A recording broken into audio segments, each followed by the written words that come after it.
And people don't understand how money became money. What is money? What's the difference between money and credit? I mean, it gets complicated. But at the end of the day, you know, it all boils down to human beings do really well when we cooperate. When we work together, the human species do well. All right? That's why we've become the dominant species in the world. We cooperate. Now, cooperation necessarily means division of labor and specialization. It's an inevitable corollary of cooperation is division of labor and specialization. And that must bring trading, one thing for another.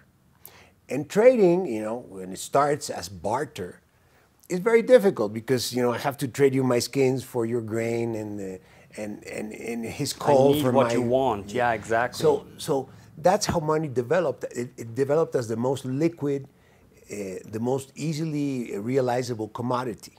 Yeah, the most marketable good in the most market, marketable good. actually. And that's why across the history of humanity, we've had different metals evolving eventually into gold. However, the gold standard has always been subject to government intervention. From the time of the Romans to the times of the Byzantines, and of course then to the British, at the end of the Second World War, they totally screwed up. And then, of course, the Americans with the Nixon repeal of the gold convertibility in '71. So the gold standard was thrust aside because of the dark interests of the different governments that like to push fiat, because fiat allows you to finance endlessly, right? That's the problem, right? Could it evolve into a could it evolve? transactional Yes, mean? it could, but it's not made for that. Yeah. It's like you couldn't go to a grocery store and pay with a gold coin, right? Yeah. It doesn't matter. That doesn't mean it's not money. It doesn't mean it's not a store of value. It's just not used for that. So I think that the number one application that you can see out of Bitcoin, well, two applications. Number one is it is unseizable, okay? And that's very important because we don't realize that all our fiat money, everything we have in fiat, is 100% seizable by the government. Yeah. People don't realize this, okay? Yeah. But that's the fact. That's a fact. Yeah. Your money in the bank, and we have bank, can be frozen or confiscated or taken away. Yeah. Yeah, exactly. And people don't realize that they're subject to this, but it could happen. It could. So this is the number one proposition. This is not in any bank. It's not in any financial system. It's not in Mexico. It's not in the U.S. It's not in Germany. It's not anywhere. Right? It's up there. So you can take it with you. You can become your own bank. And number two, it has this amazing property that you can transfer it instantaneously from one place of the world to another. So it really doesn't matter if you're using it to pay for some coffee. It's secondary. And you could also do that with the new Lightning Network. Yeah, I see, exactly. That's the new technology that's emerging.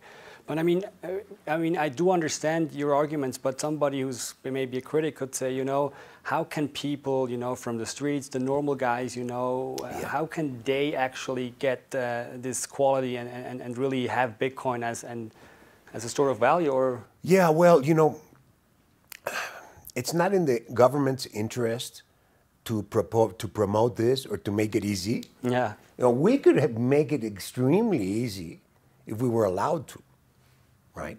We're not allowed to. The Mexican regulators are terminant. Yeah. They will fulminate any banker in Mexico who facilitates access to cryptocurrency. Yeah, I think I read something online that you tried actually with your bank. The next day we got a circular from the Ministry of Finance, the central bank, and the banking commission. But I see. 3 letters in one day. Okay. That was pretty good, eh? Oh, very nice. But so far you haven't given up. I mean, you're still pursuing No, well, this you know, now we're doing it through our store network because that's not a regulated business. But they don't want it. They don't want to make it easy for people. Now, my dad was was a very strong proponent of the silver coin for Mexico. And one of the reasons that he was so insistent upon it was that for the most needy people, the most uneducated, the poorest people, the least sophisticated people, saving is a big problem. Yeah.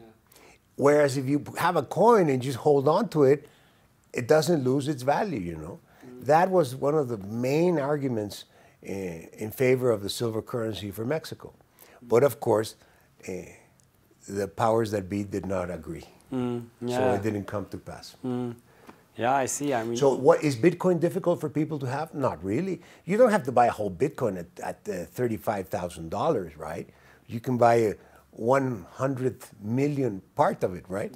Yeah, exactly. So in theory, people could buy 1,000 pesos, $20, $50, $100, and store it, keep it.